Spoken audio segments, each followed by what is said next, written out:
Hello guys, welcome to Invest Academy. So in yesterday's class we have discussed about the what features, salient features of the Constitution of India. So in today's class we are going to discuss about the theme 2. What is that? That is schedules of the Constitution and sources of the Constitution. Sources of the Constitution.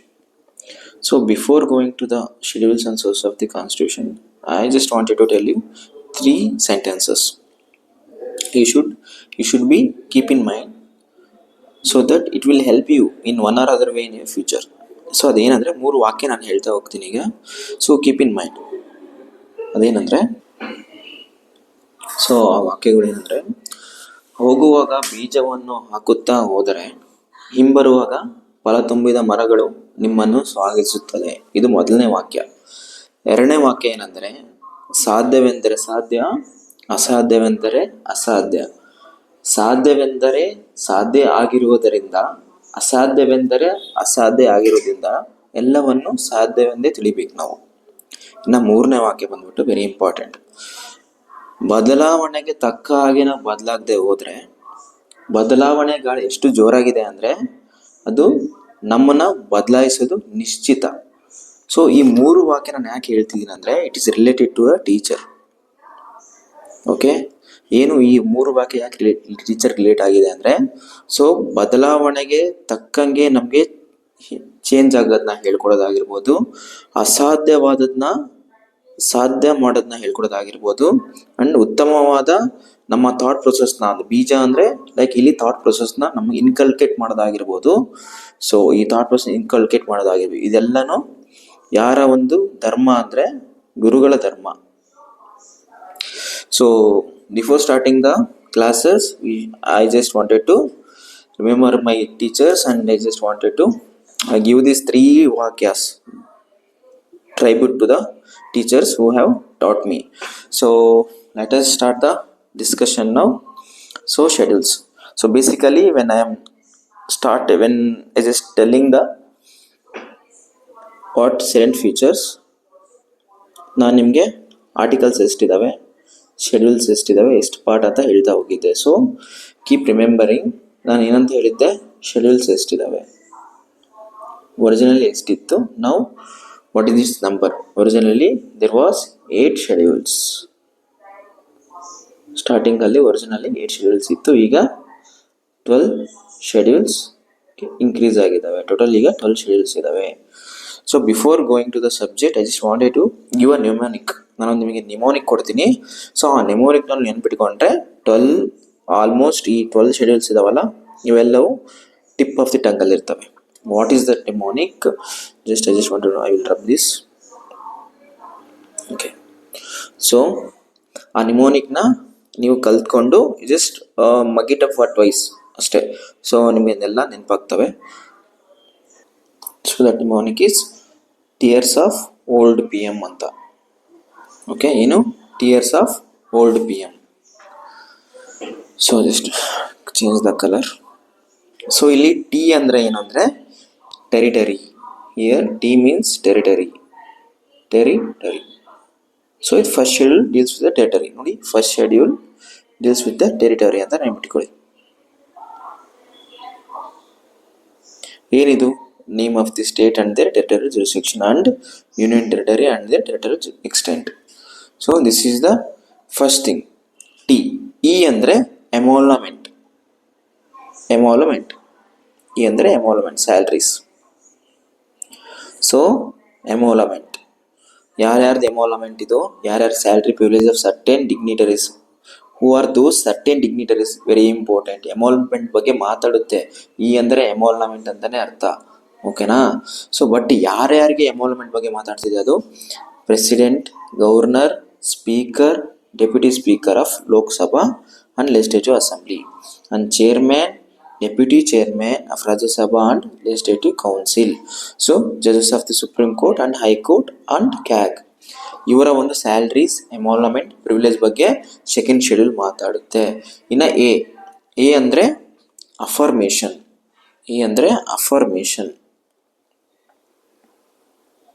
Affirmation. So ಇಲ್ಲಿ ಯಾರ್ಯಾರು oath and affirmation ತಗೊಂತಾರೆ? Basically union and state ministers, MLA and MP contestants, MLA and MPs, judges of Supreme Court, judges of High Court and CAG. Here you should note ಇಲ್ಲಿ CAG and judges of the Supreme Court and High Court are included in both Schedule 2 and Schedule 3. So ಇಷ್ಟನ್ನು ನೆನಪಿಟ್ಕೋಬೇಕು. ಇದರಲ್ಲಿ ಎಲ್ಲಿ common ಯಾರು ಇದ್ದಾರೆ ಅಂದರೆ CAG ಇದೆ, supreme court judges ಇದ್ದಾರೆ, high court judges ಇದ್ದಾರೆ. ಇವೆರಡು second schedule and third schedule ಅಲ್ಲಿ ಕಾಮನ್ ಇದ್ದಾರೆ. Okay, and then fourth schedule ಏನು ಹೇಳುತ್ತೆ? ಎ ಆಯಿತು. ಆರ್ ಅಂದರೆ ರಾಜ್ಯಸಭಾ. ಸೊ ರಾಜ್ಯಸಭಾ ಬಗ್ಗೆ ಫೋರ್ತ್ ಏನು ಹೇಳುತ್ತೆ ಅಂದರೆ allocation of seats in Rajya Sabha. ರಾಜ್ಯಸಭಾದಲ್ಲಿ ಅಲೋಕೇಶನ್ ಯಾವ್ಯಾವ ಸ್ಟೇಟ್ಗೆ ಮತ್ತು ಯಾವ್ಯಾವ ಯೂನಿಯನ್ ಟೆರಿಟರೀಸ್ಗೆ ಎಷ್ಟೆಷ್ಟು ಕೊಡಬೇಕು ಅಂತ ಬಿಟ್ಟು ಫೋರ್ತ್ ಶೆಡ್ಯೂಲ್ ಅಲ್ಲಿ ಡೀಟೇಲ್ ಆಗಿ ಹೇಳಿದ್ದಾರೆ. ಅಂಡ್ ಟಿಯರ್ಸ್ ಆರ್ ಆಯಿತು. ಈಗ ಎಸ್ ಫಿಫ್ತ್ ಶೆಡ್ಯೂಲ್ ಏನಂತ ಹೇಳುತ್ತೆ? Scheduled areas. ಎಸ್ ಅಂದರೆ ಶೆಡ್ಯೂಲ್ಡ್ ಏರಿಯಾಸ್. ಯಾವುದು? ಫಿಫ್ತ್ ಶೆಡ್ಯೂಲ್ಸ್ ಯಾವ್ಯಾವ ಇದಾವೆ ಅಂತ. ಇನ್ನು ಸಿಕ್ಸ್ತ್ ಓ ಅಂದರೆ other scheduled areas.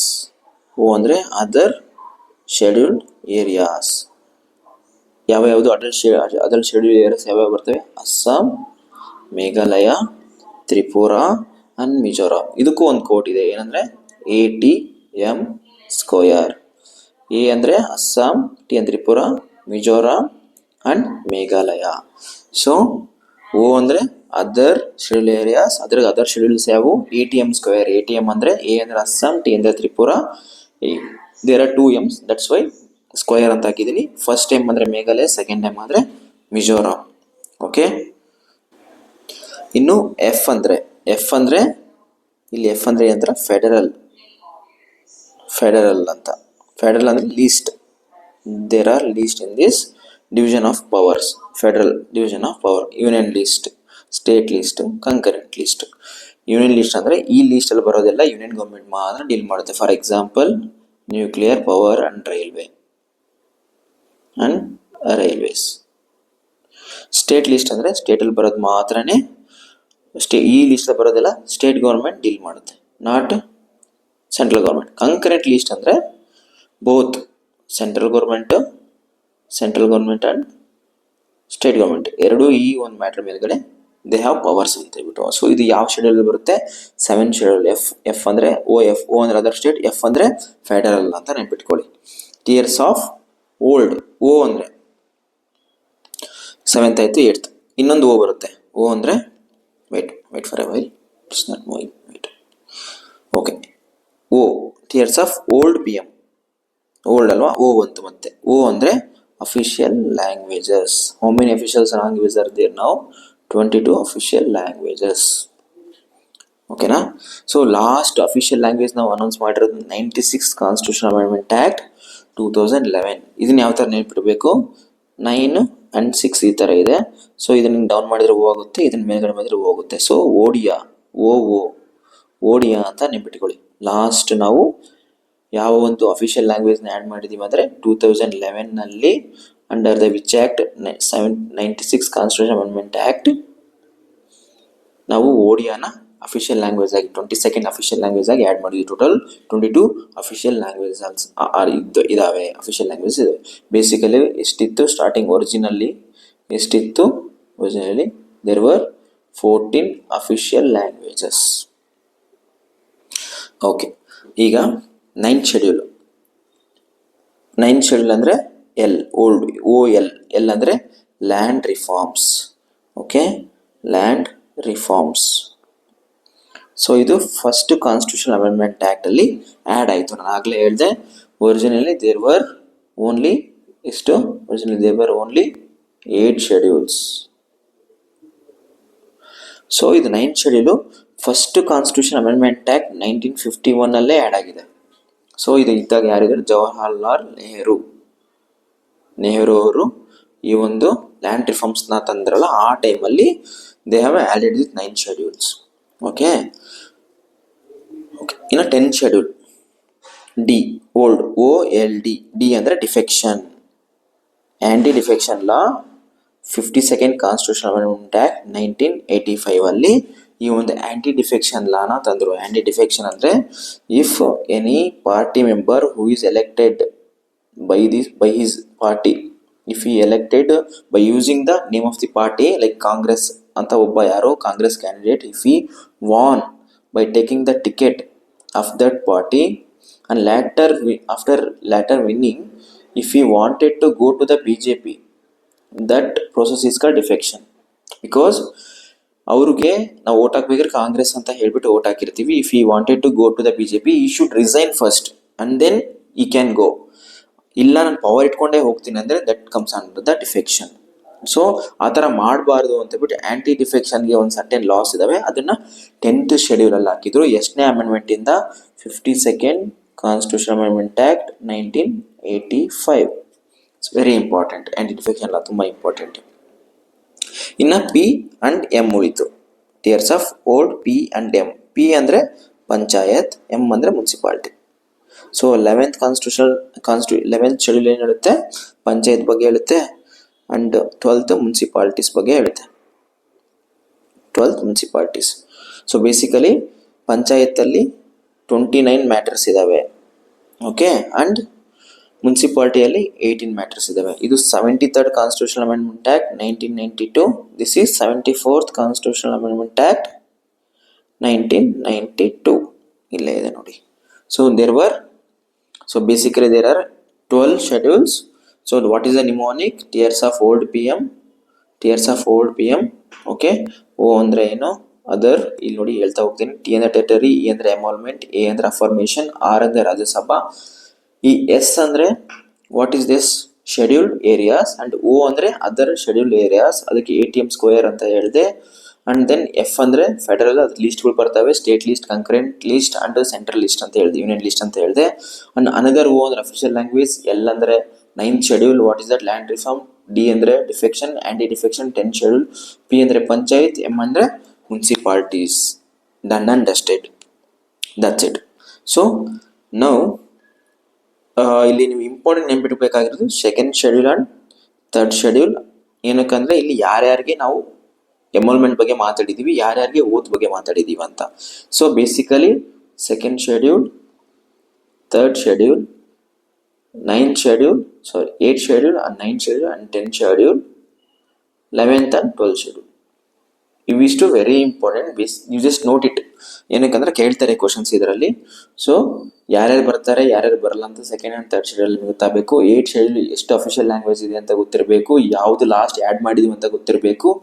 And then 9th ಅಂದರೆ ಯಾವ ಒಂದು ಕಾನ್ಸ್ಟಿಟ್ಯೂಷನ್ ಅಮೆಂಡ್ಮೆಂಟ್ ಇಂದ ಆಯಿತು, ಯಾರು ಆ ಟೈಮಲ್ಲಿ ಪ್ರೈಮ್ ಮಿನಿಸ್ಟರ್ ಇದ್ರು, what is there land reforms. Judicial review ಇಂದ ಅದು ಬ್ಯಾಸ್ಕೆಟ್ ಆಗಿದೆ, but now it is open. Judicial review ಅಂದರೆ ಲೈಕ್ ನೆಕ್ಸ್ಟ್ ಕ್ಲಾಸಸ್ ನಾನು ಹೇಳ್ತಾ ಹೋಗ್ತೀನಿ. And 10th is very very much important. ಏನಕ್ಕೆ ಅಂದರೆ it will talk about the anti defection. 11th and 12th these are the local ಗೌರ್ಮೆಂಟಿಗೆ ಸಂಬಂಧಪಟ್ಟಿರೋದ್ರಿಂದ, ಪಂಚಾಯತಿಗೆ ಸಂಬಂಧಪಟ್ಟಿರೋದ್ರಿಂದ it's also very important. So next topic is, let us go for next topics, that is the sources of the Constitution of India. So sources of the Constitution. ಇಲ್ಲಿ sources of the Constitution. ನಾವು ಯಾವ್ಯಾವ ಸೋರ್ಸಿಂದ ನಾವು ಏನೇನು ಕ್ಯಾರೆಕ್ಟರ್ಸ್ನ ತೊಗೊಂಡಿದ್ದೀವಿ ಅಂತ ಇಲ್ಲಿ ನಾವು ತಿಳಿತಾ ಹೋಗೋಣ. So basically government of India act is what? Is a result of who? Simon Commission. ಇದೆಲ್ಲ ಹಿಸ್ಟ್ರಿಯಲ್ಲಿ ಬರುತ್ತೆ, ನಿಮ್ಮ ಹಿಸ್ಟ್ರಿ ಕ್ಲಾಸಸ್ಸಲ್ಲಿ ಕವರ್ ಆಗಿರುತ್ತೆ. Just go through it. I can tell it very ಬ್ರೀಫಾಗಿ ಹೇಳೋಕ್ಕಾಗಲ್ಲ. ಸೈಮನ್ ಕಮಿಷನಿಂದ ಔಟ್ಪುಟ್ ಒಂದು ರಿಸಲ್ಟೇ government of India act 1935. So ಇದನ್ನು ಬ್ರಿಟಿಷರು ನಮಗೆ ಮಾಡಿಕೊಟ್ಟು ಹೋಗಿದ್ರು. ಸೊ ಇದನ್ನು ನಾವು ಬೇಸಾಗಿ ಇಟ್ಕೊಂಡ್ಬಿಟ್ಟು we borrowed some characters from the governments of India act. ಯಾವ್ಯಾವುದಂದರೆ ಎಮರ್ಜೆನ್ಸಿ ಪ್ರಾವಿಷನ್ಸ್ ಆಗಿರ್ಬೋದು, ಅಡ್ಮಿನಿಸ್ಟ್ರೇಟಿವ್ ಡೀಟೇಲ್ಸ್ ಆಗಿರ್ಬೋದು, federal scheme, office of the governor, judiciary, public service commission. ಇವಿಷ್ಟು ಏನಿದಾವಲ್ಲ, ಇವಿಷ್ಟು ನಾವು government of India act British ಅವರಿಂದ ತೊಗೊಂಡಿದ್ದೀವಿ. ಬ್ರಿಟಿಷ್ ಅಂದರೆ ಎಸ್ಪೆಷಲಿ ಈ ಗೌರ್ಮೆಂಟ್ ಆಫ್ ಇಂಡಿಯಾ ಆ್ಯಕ್ಟಿಂದ ನಾವು ತೊಗೊಂಡಿರೋದು. ಬ್ರಿಟಿಷ್ ಮಾಡಿದಂಥ ಗೌರ್ಮೆಂಟ್ ಆಫ್ ಇಂಡಿಯಾ ಆ್ಯಕ್ಟ್ ಯಾವ್ಯಾವುದು? Emergency provisions, administrative details. ಏನಕ್ಕಂತ ಹೇಳ್ತೀವಿ ಎಮರ್ಜೆನ್ಸಿ ಅಂದರೆ, ಇಫ್ ಎನಿಥಿಂಗ್ ಎಮರ್ಜೆನ್ಸಿ ಬಂದಾಗ ಹೌ ದೇ ಹ್ಯಾವ್ ಟು ಒಂದು ಪ್ರಾವಿಷನ್ಸ್ ಬೇಕಲ್ಲ, how to react, how to respond to that ಅಂತ ಬಿಟ್ಟು. ಬಿಕಾಸ್ ನಾವು ಆ ಟೈಮಲ್ಲಿ ರೆವಲ್ಯೂಷನರೀಸ್ ಇರೋದ್ರಿಂದ ಎಮರ್ಜೆನ್ಸಿ ಏನಾದರೂ ತೊಗೊಂಡಾಗ ನಾವು ಏನು ಥರ ಮಾಡಬೇಕು ಅಂತ ಬಿಟ್ಟು ಅವ್ರಿಗೆ ಗೊತ್ತಿತ್ತು. ಆ ಪ್ರಾವಿಷನ್ಸ್ನ ಅವ್ರು ತೊಗೊಂಡಿದ್ರು. And then they are administrating the India ಅಂದರೆ ಅವ್ರಿಗೆ ಅಡ್ಮಿನಿಸ್ಟ್ರೇಟಿವ್ ಡೀಟೇಲ್ಸ್ ಅವ್ರಿಗೆ ಕ್ಲೀನಾಗಿ ಚೆನ್ನಾಗಿ ಗೊತ್ತಿರುತ್ತೆ. ಅದ್ರ ಬಗ್ಗೆನೂ ನಾವು ಅದರಿಂದ ತೊಗೊಂಡಿದ್ದೀವಿ. ಒಂದು ಫೆಡರಲ್ ಸ್ಕೀಮ್ ಅಂದರೆ ನಾನು ಆಗಲೇ ಹೇಳಿದೆ, ನಾನು ಲಾಸ್ಟ್ ಕ್ಲಾಸಲ್ಲಿ ಹೇಳಿದೆ, ಈ ಕ್ಲಾಸಲ್ಲಿ ಹೇಳಿದೆ. ಫೆಡರಲಲ್ಲಿ ಏನಂದರೆ, ಸೊ ಪವರ್ ಡಿಸ್ಟ್ರಿಬ್ಯೂಟ್ ಆಗಿರುತ್ತೆ. ಹೌ ಫ್ರಮ್ ದ ಸೆಂಟ್ರಲ್ ಗೌರ್ಮೆಂಟಿಂದ ಸ್ಟೇಟ್ ಗೌರ್ಮೆಂಟ್ ಪವರ್ ಡಿಸ್ಟ್ರಿಬ್ಯೂಟ್ ಆಗೋದು ಇದು ಫೆಡರಲ್ ಸ್ಕೀಮ್ ಅಂತ. Office of the governor, basically governor ಅಂತ ಆಫೀಸ್ ಬಂದಿರೋದೇ ಬ್ರಿಟಿಷ್ ಇರೋದ್ರಿಂದ ಗೌರ್ಮೆಂಟ್ ಆಫ್ ಇಂಡಿಯಾ ಆ್ಯಕ್ಟಲ್ಲಿ ಗವರ್ನರ್ ಅಂತ ಒಂದು ಆಫೀಸ್ನ ನಾವು ಪಾಯಿಂಟ್ನ ತೊಗೊಂಡಿದ್ದೀವಿ. ಆ್ಯಂಡ್ ಜುಡಿಷಿಯರಿ, ಓಕೆನಾ, ಫೆಡರಲ್ ಕೋರ್ಟ್ ಅಂತ ಹೇಳ್ಬಿಟ್ಟು ಗೌರ್ಮೆಂಟ್ ಆಫ್ ಇಂಡಿಯಾ ಆ್ಯಕ್ಟ್ ಅಲ್ಲಿ ಇತ್ತು. ಅದರಿಂದ ನಾವು ಜುಡಿಷಿಯರಿ ಅನ್ನೋ ಒಂದು ಕಾನ್ಸೆಪ್ಟ್ನ ತೊಗೊಂಡಿದ್ದೀವಿ. And service commission, public service commission ಏನಂತೀವಲ್ಲ, ಆಲ್ ಇಂಡಿಯಾ ಸರ್ವಿಸಸ್, ಅದನ್ನು ಕೂಡ ನಾವು British government of India act 1935 ಇಂದ ತೊಗೊಂಡಿದ್ದೀವಿ. ಇದರ ರಿಲೇಟೆಡ್ ಯು ಶುಡ್ ನೋ. ಒಂದು ಸ್ವಲ್ಪ ಹಿಸ್ಟ್ರಿ ಗೊತ್ತಿದ್ರೆ ಡೆಫಿನೆಟ್ಲಿ ಈಸಿಯಾಗಿ ನೀವು ಆರಾಮಾಗಿ ಇದನ್ನು ನೀವು ನೆನ್ಪಿಡ್ತೀರಾ. ಇನ್ನು British constitution. So British constitution ಇಂದ ನಾವೇನೇನು ತೊಗೊಂಡಿದ್ದೀವಿ, ನಾವು ಬ್ರಿಟಿಷರ್ ನಮ್ಮ ದೇಶ ಆಳ್ಬೇಕಾದ್ರೆ what type of government they have, parliament, also called westminster type of government ಅಂತ ಕರಿತೀವಿ. ಪಾರ್ಲಿಮೆಂಟರಿ ಗವರ್ಮೆಂಟ್ ಇತ್ತು, ಅಲ್ಲಿ ಲಾದೇ ರೂಲ್ ಆಗಿರೋದು. ಅಂಡ್ ರಿಟ್ಸ್ ಇದ್ವು, ಪಾರ್ಲಿಮೆಂಟರಿ ಪ್ರಿವಿಲೇಜಸ್ಗಳು ಇದ್ವು, ಸಿಂಗಲ್ ಸಿಟಿಜನ್ಶಿಪ್ ಇತ್ತು ನಮಗೆ, ಬೈ ಕ್ಯಾಮರಲಿಸಮ್ ನಾನು ಹೇಳಿದೆ ಮೇಲ್ಗಡೆ, ಅದಕ್ಕೆ ಲೋವರ್ ಹೌಸ್ ಅಪ್ಪರ್ ಹೌಸ್ ಅಂತ ಹೇಳ್ಬಿಟ್ಟು ಮೇಲ್ಮನೆ ಕೆಳಮನೆ ಅಂತ ಇತ್ತು. ಲೆಜಿಸ್ಲೇಟಿವ್ ಪ್ರೊಸೀಜರ್, ಯಾವ ಥರ ಒಂದು ಲಾನ ನಾವು ಪಾಸ್ ಮಾಡ್ಬೇಕಂತಲೂ ಬ್ರಿಟಿಷ್ ಕಾನ್ಸ್ಟಿಟ್ಯೂಷನ್ ಇಂದ ನಾವು ಎರವಲು ಪಡೆದಿದ್ದೇವೆ. ಸೊ ಇನ್ನು USA ಅಂತ ನೋಡೋದಾದರೆ, USA ಅಂದರೆ ಸ್ವಲ್ಪ like it will talk about the removal, ಓಕೆನಾ. ಆ್ಯಂಡ್ ದೆನ್ ರೈಟ್ಸ್, ಫ್ರೀಡಮ್, ಸ್ವಲ್ಪ ಫ್ರೀಡಮ್ ಆಗಿ ಕೊಡುತ್ತೆ. ಇದು ಫ್ರೀಡಮ್ ಬಗ್ಗೆ ಜಾಸ್ತಿ ಮಾತಾಡುತ್ತೆ, ಲಿಬರ್ಟಿ ಬಗ್ಗೆ ಜಾಸ್ತಿ ಮಾತಾಡುತ್ತೆ. ಸೊ USA ಇಂದ ನಾವು ಫಂಡಮೆಂಟಲ್ ರೈಟ್ಸ್ ತೊಗೊಂಡಿದ್ದೀವಿ. ಬಿಲ್ ಆಫ್ ರೈಟ್ಸ್ ಇಂದ, ಬಿಲ್ ಆಫ್ ರೈಟ್ ಅಂತ ಒಂದು US ಇದೆ, ಬಿಲ್ ಆಫ್ ರೈಟ್ಸ್. ಅದರಿಂದ ನಾವೇನು ತೊಗೊಂಡಿದ್ದೀವಿ, ಫಂಡಮೆಂಟಲ್ ರೈಟ್ಸ್ನ ತೊಗೊಂಡಿದ್ದೀವಿ. ಆ್ಯಂಡ್ ಅಲ್ಲಿ ಪ್ರೆಸಿಡೆಂಟ್ ಇರ್ತಾರೆ, ಓಕೆನಾ. ಅಮೆರಿಕನ್ ಪ್ರೆಸಿಡೆಂಟ್ ಅಂತ ಕರೀತಾರೆ, ಡೊನಾಲ್ಡ್ ಟ್ರಂಪ್. ನಾವು is American president, new American president. So ಅಲ್ಲಿ ಪ್ರೆಸಿಡೆಂಟ್ ಅನ್ನೋ ಒಂದು ಪ್ರೆಸಿಡೆನ್ಷಿಯಲ್ ಫಾರ್ಮ್ ಆಫ್ ಗೌರ್ಮೆಂಟ್ ಆಗಿರೋದ್ರಿಂದ we just took impeachment of the ನಮ್ಮ ಪ್ರೆಸಿಡೆಂಟ್. ಇಂಡಿಯನ್ ಪ್ರೆಸಿಡೆಂಟ್ ಯಾವ ಥರ ಇಂಪೀಚ್ಮೆಂಟ್ ಮಾಡ್ಬೇಕನ್ನೋದನ್ನ ನಾವು ಎಲ್ಲಿಂದ ತೊಗೊಂಡಿದ್ದೀವಿ, ಅಮೆರಿಕದಿಂದ ತೊಗೊಂಡಿದ್ದೀವಿ. ಅದೇ ಥರ removal of supreme court and high court ಜಡ್ಜಸ್ನ ಯಾವ ಥರ ಮಾಡಬೇಕು, ಇಂಪೀಚ್ಮೆಂಟ್ ಆಗಿರ್ಬೋದು, ರಿಮೂವಲ್ ಎಲ್ಲನೂ ಆಲ್ಮೋಸ್ಟ್ US ಇಂದ ತೊಗೊಂಡಿದ್ದೀವಿ. ಓಕೆ. ಆ್ಯಂಡ್ ಜುಡಿಷಿಯಲ್ ಇಂಡಿಪೆಂಡೆನ್ಸಿ, ಇದನ್ನು ಕೂಡ ನಾವು ಜುಡಿಷಿಯಲ್ ಇಂಡಿಪೆಂಡೆನ್ಸಿ ಕೂಡ US ಇಂದ ತೊಗೊಂಡಿದ್ದೀವಿ. Judicial review, if anything passed by the legislature, ನಾವೊಂದು ಲಾನ ಪಾಸ್ ಮಾಡಿದರೆ ಅದು 100% ಜಸ್ಟಿಸ್ ಕೊಡ್ತಿದ್ದಾರೆ, 100% ಜುಡಿಷಿಯಲ್ ಒಂದು ನಾರ್ಮ್ನ ಮೀಟ್ ಮಾಡಿದಾನ, is there any violation of the rights, is there any violation of the laws ಅಂತ ಹೇಳ್ಬಿಟ್ಟು ಜುಡಿಷಿಯಲ್ ರಿವ್ಯೂ ಮಾಡ್ತಾರೆ. ಅದನ್ನು ಎಲ್ಲಿಂದ ತೊಗೊಂಡಿದ್ದೀವಿ ಅಂದರೆ USA ಇಂದ ತೊಗೊಂಡಿದ್ದೀವಿ. And post of vice president, ಇದನ್ನು ಕೂಡ US ಇಂದ ತೊಗೊಂಡಿದ್ದೀವಿ. ನಾವು ಬೇಸಿಕಲಿ USA ಇಂದ ಏನು ಬಿಟ್ಕೊಬೇಕು, ಅದು ಪ್ರೆಸಿಡೆಂಟ್ ಫಾರ್ಮ್ ಆಫ್ ಗೌರ್ಮೆಂಟಿಂದ president, and then vice president ಅಲ್ಲಿಂದ ತೊಗೊಂಡಿದ್ದೀವಿ. ಆ್ಯಂಡ್ ಅಲ್ಲಿ ಫ್ರೀಡಮ್ ಜಾಸ್ತಿ ಇರೋದ್ರಿಂದ ನಮಗೆ ಫಂಡಮೆಂಟಲ್ ರೈಟ್ಸ್ ಅಲ್ಲಿಂದ ತೊಗೊಂಡಿದ್ದೀವಿ. ಆ್ಯಂಡ್ ದೆನ್ ನಮಗೆ ಜಾಸ್ತಿ ಲಿಬರಲ್ ಇರೋದ್ರಿಂದ we can if you want to remove ಯಾರನ್ನ ಮಾಡ್ಬೋದು, ಪ್ರೆಸಿಡೆಂಟ್ನ ರಿಮೂವ್ ಮಾಡೋದು ಯಾವ ಥರ, because of president and presidential form of government ಇರೋದ್ರಿಂದ. And supreme court plus high court ಜಡ್ಜ್ನ ರಿಮೂವ್ ಮಾಡೋದು ಯಾವ ಥರ.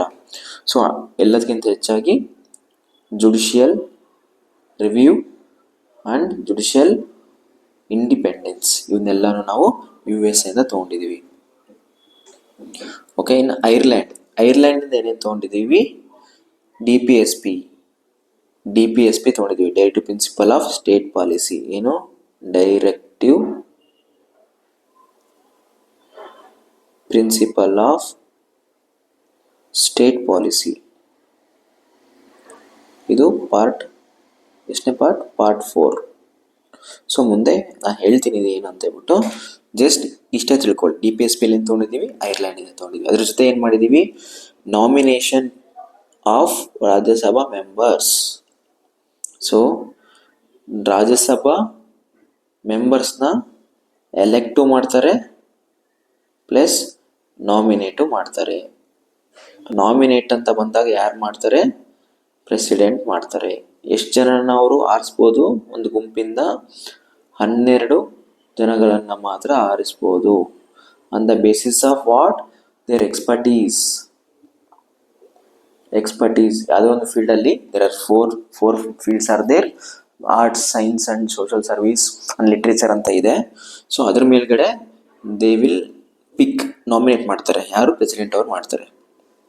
ಸೊ ಮುಂದೆ ನಾನು ರಾಜ್ಯಸಭಾ ಪಾರ್ಲಿಮೆಂಟ್ ಬಂದಾಗ ಎಲ್ಲ ಹೇಳ್ತಾ ಹೋಗ್ತೀನಿ ಡೀಟೇಲ್ ಆಗಿ. ಜಸ್ಟ್ ನಾಮಿನೇಷನ್, ರಾಜ್ಯಸಭೆಗೆ ಎಲೆಕ್ಟ್ ಆಗ್ತಾರೆ, ನಾಮಿನೇಟ್ ಆಗ್ತಾರೆ, 12 ಜನ ಆಗ್ತಾರೆ. ಸೊ ಅದನ್ನ ಪ್ರೆಸಿಡೆಂಟ್ ಅವ್ರು ಮಾಡ್ತಾರೆ. ಈ ಒಂದು ಪ್ರೊಸೆಸ್ನ ನಾವು ಎಲ್ಲಿಂದ ತೊಗೊಂಡಿದ್ದೀವಿ, ಯಾವ ಒಂದು ಕಾನ್ಸ್ಟಿಟ್ಯೂಷನ್ ಇಂದ ನಾಮಿನೇಷನ್ ಟು ದ ರಾಜ್ಯಸಭಾ ತೊಗೊಂಡಿದ್ದೀವಿ ಅಂದರೆ Ireland. And then method of president election. ಇಲ್ಲಿ ಎಲೆಕ್ಷನ್ ಬಗ್ಗೆ ಮಾತಾಡಿದ್ರೆ ಐರ್ಲ್ಯಾಂಡ್ ಬಲ್ಲಿ US ನಲ್ಲಿ ತೆಗಿಯೋದ್ರ ಬಗ್ಗೆ ಮಾತಾಡ್ತಾರೆ. So method of president election ಎಲ್ಲಿ ತೊಗೊಂಡಿದ್ದೀವಿ? Ireland. Okay. And then wait for Canada. ನೋಡಿ, ಕೆನಡಾ ಅಂದ ತಕ್ಷಣ ಇಲ್ಲಿ ಸಿ ಇದೆ. ಸಿ ಅಂದರೆ ಸೆಂಟರ್ಗೆ ಜಾಸ್ತಿ ಪವರ್ ಕೊಡುತ್ತೆ Canada. C, Canada start with C, centre start with C. So ಈ ಥರ ನೆನಪಿಡಿ, ಸಿ. ಸೊ ಕೆನಡಾ ಅಂದರೆ ಫೆಡರೇಷನ್ ಇದೆ, ಪವರ್ಸ್ ಡಿಸ್ಟ್ರಿಬ್ಯೂಟ್ ಆಗಿದೆ, ಬಟ್ ಸ್ಟ್ರಾಂಗ್ ಸೆಂಟರ್ ಇದೆ. ಮೇಜರ್ ಆಫ್ ದಿ ಪವರ್ಸ್ ಎಲ್ಲ ಸ್ಟ್ರಾಂಗ್ ಸೆಂಟರ್ಸ್ ಇಟ್ಕೊಂಡ್ಬಿಟ್ಟಿದ್ದಾರೆ, ಸೆಂಟ್ರಲ್ ಗೌರ್ಮೆಂಟ್ ಇಟ್ಕೊಂಡಿದ್ದಾರೆ. And residuary power with centre. ಎಲ್ಲ residuary power, state list, centre list, concurrent list ಇವೆಲ್ಲ ಆದಮೇಲೆ ರೆಸಿಡ್ಯೂಯರಿ ಪವರ್ಸ್ ಇರ್ತಾವಲ್ಲ, ಆ ರೆಸಿಡ್ಯೂಯರಿ ಪವರ್ಸ್ಗಳು ಸೆಂಟರ್ ಜೊತೆನೇ ಇದೆ. Okay. Appointment of the governor appoint ಮಾಡೋದು ಯಾರು? ಸೆಂಟ್ರಲ್ ಗೌರ್ಮೆಂಟ್ ಅವರು. ಸೊ ಅಗೇನ್ ಪವರ್ ಹೇಳ್ತಾ ಬಂತು, ಸೆಂಟರ್ ತುಂಬ ಪವರ್ ಇದೆ. ಮತ್ತೆ advisory jurisdiction of supreme court. ಓಕೆನಾ? ಸೊ ಇದು ಸೆಂಟ್ರಲ್ ಗೌರ್ಮೆಂಟ್ಗೆ, ಎಸ್ಪೆಷಲಿ ಪ್ರೆಸಿಡೆಂಟ್ಗೆ ಸುಪ್ರೀಂ ಕೋರ್ಟ್ ಅಡ್ವೈಸ್ ಮಾಡುತ್ತೆ. So president is a part of central government. So ಅದು ಅಡ್ವೈಸ್ ಮಾಡೋದು ಸುಪ್ರೀಂ ಕೋರ್ಟ್. ಅಗೇನ್ ಸ್ವಲ್ಪ ಪ್ರೆಸಿಡೆಂಟ್ಗೆ ಕಡೆನೇ ಲೈಕ್ ಬಯಾಸ್ಡ್ ಇದೆ. ಇಟ್ ವಿಲ್ ಟೆಲ್ ದ ಏನಂತಾರಲ್ಲ, supremacy of the president. If he wanted some information ಅಂದಾಗ he can take the advice from the supreme court.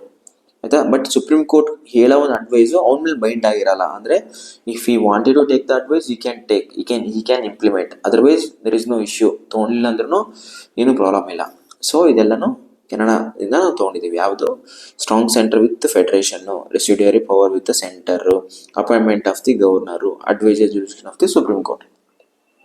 And then ಈಗ ಆಸ್ಟ್ರೇಲಿಯಾದಿಂದ ಏನು ತೊಗೊಂಡಿದ್ದೀವಿ ಅಂದರೆ ಕಂಕರೆಂಟ್ ಲಿಸ್ಟ್. ಅಂದರೆ both centre and state can have the power over the list ಅಂತ. ಅದರಲ್ಲಿ ಬರೋವಂಥ ಕಾನ್ಸೆಪ್ಟ್ಸ್ಗಳು, ಅದರಲ್ಲಿ ಬರೋವಂಥ ಒಂದು ಮ್ಯಾಟರ್ಸ್ ಮೇಲೆ both centre and states have powers.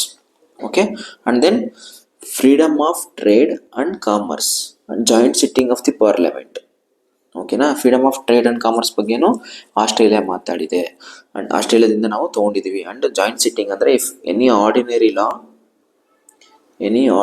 Law pass ಆಗ್ತಿಲ್ಲ, ಲೈಕ್ ಲೋಕಸಭಾದಲ್ಲಿ, ರಾಜ್ಯಸಭಾದಲ್ಲಿ ಪಾಸ್ ಆಗ್ತಿಲ್ಲ ಅಂದಾಗ ಡೆಡ್ ಲಾಕ್ ಆಗುತ್ತೆ. ಅಂದರೆ it has to be passed in the Rajya Sabha, it has to go to the Lok Sabha, or else it has to, like ಈಗ ರಾಜ್ಯಸಭಾದಲ್ಲಿ ಅದು ಆಲ್ರೆಡಿ ಸ್ಟಾರ್ಟ್ ಆಗಿರೋದು ರಾಜ್ಯಸಭಾದಲ್ಲಿ ಅಂಡ್ ಪಾಸ್ ಆಗಿ ಲೋಕಸಭಾದಲ್ಲಿ ಬಂದಿದೆ. ಬಟ್ ಲೋಕಸಭಾದವ್ರು ಪಾಸ್ ಮಾಡ್ತಿಲ್ಲ ಆ ಬಿಲ್ನ, ಸಮ್ ಇಶ್ಯೂ ಹೇಳ್ಬಿಟ್ಟು ಅದನ್ನ ಡಿಲೇ ಮಾಡ್ತಿದ್ದಾರೆ ಅಂದರೆ ಡೆಡ್ ಲಾಕ್ ಆಗುತ್ತೆ.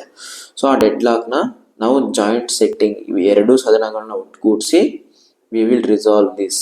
ಆ ಜಾಯಿಂಟ್ ಸಿಟ್ಟಿಂಗ್ ಅನ್ನೋ ಒಂದು ಕಾನ್ಸೆಪ್ಟ್ ಏನು ತೊಗೊಂಡಿದ್ವಿ?